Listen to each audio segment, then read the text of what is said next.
வேறு ஆசனத்தில் அமர வேண்டுமென எங்காவது எழுதியுள்ளதா? எதிர்க்கட்சி தலைவருக்கு வேண்டுமெனில் அவரை சென்று உட்கார சொல்லுங்கள். நான் இங்குதான் இருப்பேன். நாடாளுமன்றில் முதல் நாளில் சர்ச்சையில் வைத்தியர் அர்ச்சுனா. 2 கோடி ரூபாய் பெறுமதியான காசோலை மோசடி வழக்கு. டக்ளஸ் தேவானந்தாவுக்கு எதிரான பிடியாணை உத்தரவு. மன்னார் பொது வைத்தியசாலை தொடர்பில் சுகாதார அமைச்சிற்கு பறந்த கடிதம். பகிரங்கமாக விசாரணைகள் முன்னெடுக்கப்பட வேண்டும். ரிசார்ட் கோரிக்கை. அத்துமீறும் இந்திய கடற்றொழிலாளர்கள். ஜனாதிபதிக்கு அனுப்பப்பட்ட கையெழுத்து மடல். பாரிய சவால்களை எதிர்நோக்க உள்ள தேசிய மக்கள் சக்தி மீட்டெடுக்குமா அனுர அரசு? அடுத்த வருட தொடக்கத்திற்குள் பல மருந்தகங்கள் மூட வாய்ப்பு. அரச ஊழியர்களுக்கு ஜனாதிபதியிடமிருந்து மகிழ்ச்சியான செய்தி. அதிகரிக்கவிருக்கும் சம்பளம்.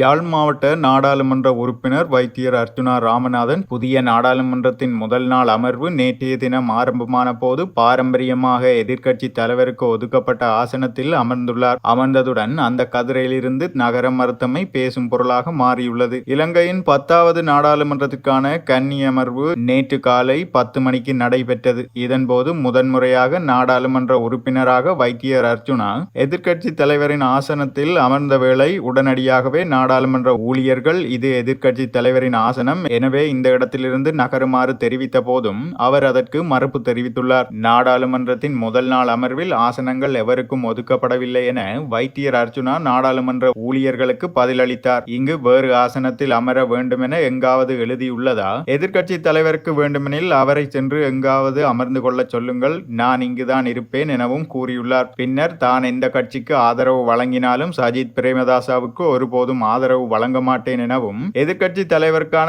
ஆசனத்தை அறிவிக்குமாறு கோரிய அவர் அந்த ஆசனத்திலிருந்து நகர மறுத்ததுடன் நாங்கள் நாடாளுமன்ற மரபை மாற்றவே இங்கு வந்துள்ளோம் எனவும் தெரிவித்துள்ளார். இதேவேளை பிரதமர் மற்றும் எதிர்க்கட்சி தலைவரின் ஆசனங்களை தவிர மற்ற ஆசனங்களில் அமரவே விதிவிலக்களிக்கப்பட்டதாக தெரிவிக்கப்படுகிறது.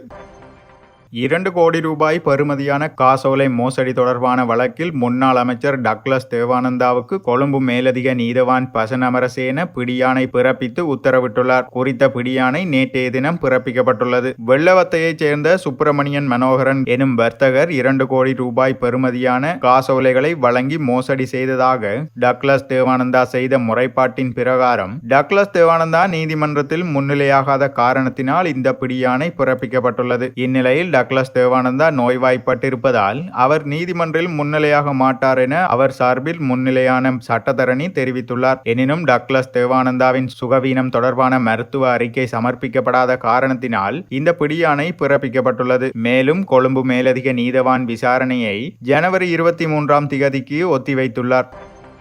மன்னார் பொது வைத்தியசாலையில் தாய் சேய் உயிரிழந்தமை தொடர்பில் பகிரங்கமான விசாரணைகள் முன்னெடுக்கப்பட வேண்டும் என வன்னி மாவட்டத்திலிருந்து நாடாளுமன்றத்துக்கு தெரிவு செய்யப்பட்டுள்ள அகில இலங்கை மக்கள் காங்கிரசின் தலைவர் ரிசார்ட் பதியுதீன் சுகாதார அமைச்சர் நலிந்த ஜெயதிசவுக்கு கடிதம் மூலம் கோரிக்கை விடுத்துள்ளார். கடந்த செவ்வாய்க்கிழமை பிரசவத்திற்காக அனுமதிக்கப்பட்ட நிலையில் மரணமடைந்த இளம் தாய் சேய் ஆகியோரின் மரணங்கள் தொடர்பில் சுட்டிக்காட்டிய இந்த கடிதத்தை அவர் அனுப்பியுள்ளார். குறித்த தாய் மூச்சு திணறல் உட்பட சில உபாதைக்குள்ளானமை தொடர்பில் அவரது உறவினர்கள் அங்கு கடமையில் இருந்தவர்களுக்கு சுட்டிக்காட்டியும் அவற்றை புறந்தள்ளி சாதாரண மகப்பேற்று பிரிவில் அனுமதித்துள்ளனர் எனவும் கடிதத்தில் தெரிவித்துள்ளார். இதன்படி கடிதத்தில் தாய் மிகவும் கஷ்டமான நிலையிலேயே காணப்பட்டுள்ளார் எனவும் இது தொடர்பில் மீண்டும் அவரது உறவினர் வைத்தியர்கள் தாதியர்களிடம் சுட்டிக்காட்டியும் அவர்கள் கருத்தில் கொள்ளவில்லை எனவும் இதன் காரணமாகவே தாயின் மரணம் நிகழ்ந்திருக்கலாம் எனவும் குற்றம் சாட்டியுள்ளார். மன்னார் வைத்தியசாலையில் அனைத்து வசதிகள் இருந்தும் அசட்டை போக்கு காரணமாகவே இந்த மரணம் நிகழ்ந்திருக்கலாம் எனவும் சந்தேகிக்கப்படுகிறது. குறித்த பெண்ணின் சிசுவும் உயிரிழந்துள்ளமை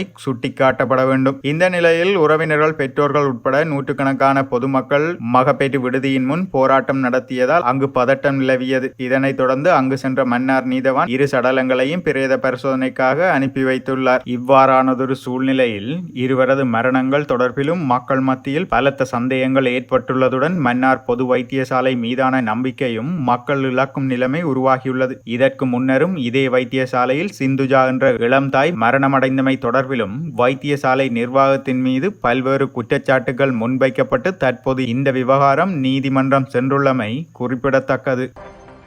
இலங்கை கடல் எல்லைக்குள் இந்திய இழுவை படகுகளின் அத்துமீறல்களை உடனடியாக நிறுத்த கோரி கையெழுத்திடப்பட்ட தபால் அட்டைகள் நேற்றைய தினம் ஜனாதிபதிக்கு முல்லைத்தீவு மக்களால் அனுப்பி வைக்கப்பட்டுள்ளது. இலங்கை முழுவதுமாக விசேடமாக முல்லைத்தீவு மாவட்டம் இந்திய கடற்தொழிலாளர்களுடைய இழுவை படகுகளினுடைய அத்துமீறல்களும் முல்லைத்தீவு கடற்பரப்பில் காணப்படுகின்ற கடற்திரவியங்கள் அனைத்தும் இந்திய இழுவை படகுகள் மூலமாக அபகரித்து செல்லப்படுகின்ற துர்ப்பாக்கிய நிலை இச்சூழலில் அதிகமாகவே காணப்படுகிறது. அந்த வகையில் முல்லைத்தீவு மாவட்டத்தைச் சேர்ந்த கடற்தொழிலாளர்கள் கடலுக்கு சென்று நட்டத்துடனேயே தமது வாழ்வினை கழித்து வருகின்றனர். முல்லைத்தீவு மக்கள் முல்லைத்தீவு கடற்தொழிலாளர்களினால் பெயர் முகவரி பொறிக்கப்பட்டு கையெழுத்திடப்பட்ட தபால் அட்டையினை அனுப்பி வைக்கும் முகமாக நேற்றைய தினம் 500க்கும் மேற்பட்ட தபால் அட்டைகள் முல்லைத்தீவு மாவட்டத்தில் இருந்து ஜனாதிபதிக்கு அனுப்பி வைக்கப்பட்டுள்ளது. இந்திய இழுவை படகுகளை இலங்கை கடற்பரப்பிற்குள் வரவிடாது தடுப்பதற்குரிய நடவடிக்கைகளை உடனடியாக எடுக்குமாறு கோரியே தபால் அட்டைகள் ஜனாதிபதிக்கு அனுப்பி வைக்கப்பட்டுள்ளது.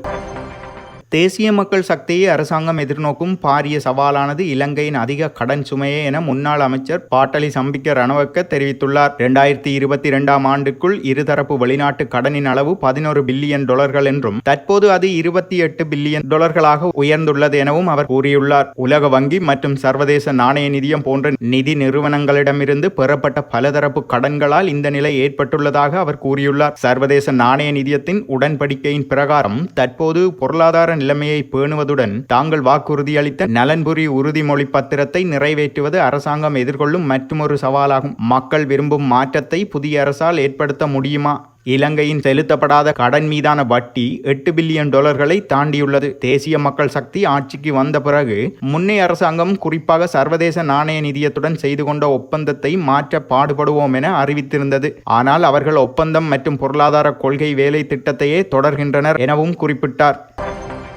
2025ஆம் ஆண்டு ஜனவரி மாதத்திற்குள் பல மருந்தகங்கள் மூடப்படும் அபாயம் உள்ளதாக அகில இலங்கை தனியார் மருந்தக உரிமையாளர் சங்கம் எச்சரித்துள்ளது. 5000 மருந்தகங்களின் வருடாந்த அனுமதி பத்திரத்தை புதுப்பித்துக் கொள்வதற்கான தேசிய மருந்து ஒழுங்குமுறை அதிகார சபைக்கு அனுப்பப்பட்ட பல விண்ணப்பங்கள் நிராகரிக்கப்பட்டமையினாலேயே இவ்வாறான எச்சரிக்கைகள் விடுக்கப்பட்டுள்ளது. அரச வைத்தியசாலைகள் மற்றும் தனியார் மருந்தகங்களுக்கு சுமார் 10,000 மருந்தாளர்கள் தேவைப்படுகின்ற போதிலும் தற்போது நாடளாவிய ரீதியில் 6,000 மருந்தாளர்கள் மாத்திரமே உள்ளனர். இந்நிலையில் மருந்தக உரிமையாளர்கள் மருந்தாளுநரிடம் பதிவு செய்து பயிற்சி பெற்ற மருந்தாளுநர்களுடன் சேர்ந்து மருந்தகங்கள் மூலம் தங்கள் சேவைகளை வழங்கி வருகின்றனர். இருப்பினும் தேசிய மருந்து ஒழுங்குமுறை அதிகார சபை அவசர தீர்மானம் ஒன்றை எடுத்து வருடாந்த உரிமம் புதுப்பித்தலின் போது மருந்தாளுநர்கள் இல்லை என கூறி விண்ணப்பங்களை நிராகரிக்க ஆரம்பித்துள்ளதாக அகில இலங்கை தனியார் மருந்தக உரிமையாளர்கள் சங்கம் தெரிவித்துள்ளது. 2015ஆம் ஆண்டு 5ஆம் இலக்க தேசிய மருந்துகள் ஒழுங்குமுறை அதிகார சபை சட்டம் அறிமுகப்படுத்தப்பட்டதன் பின்னர் மருந்தாளுநர்களுக்கு பற்றாக்குறை இருந்த போதிலும்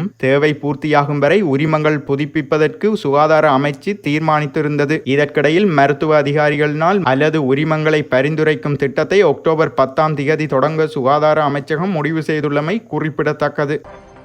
வரவு செலவு திட்டத்தினூடாக அரச ஊழியர்களின் சம்பளம் அதிகரிக்கப்படும் என ஜனாதிபதி அனுரகுமார திசாநாயக்க தெரிவித்துள்ளார். நாடாளுமன்றில் தற்போது ஆற்றி வரும் தமது கொள்கை பிரகடன உரையின் போதே ஜனாதிபதி மேற்கொண்டவாறு குறிப்பிட்டுள்ளார். வலுவான அரச சேவையின்றி ஒரு நாடு ஒருபோதும் முன்னோக்கி செல்ல முடியாது எனவும் நாட்டின் அரச சேவை தொடர்பாக மக்கள் அதிருப்தியில் உள்ளார்கள் எனவும் தற்போதைய அரசாங்கமே அதிகப்படியான அரச சேவையாளர்களின் ஆதரவை பெற்ற அரசாங்கம் எனவும் குறிப்பிட்டுள்ளார். அந்த வகையில் திருப்திகரமான அரச சேவைத்துறையை கட்டியெழுப்ப நடவடிக்கை எடுக்கப்படும் என்றும் ஆண்டு வரவு செலவு திட்டத்தினூடாக அஸ்வெசும நலம்புரி கொடுப்பனவு அதிகரிக்கப்படும் எனவும் வறுமை நிலையில் உள்ள மாணவர்களின் கல்வி மேம்பாட்டிற்கான விசேட கொடுப்பனவு வழங்கப்பட உள்ளதெனவும் ஜனாதிபதி மேலும் குறிப்பிட்டார்.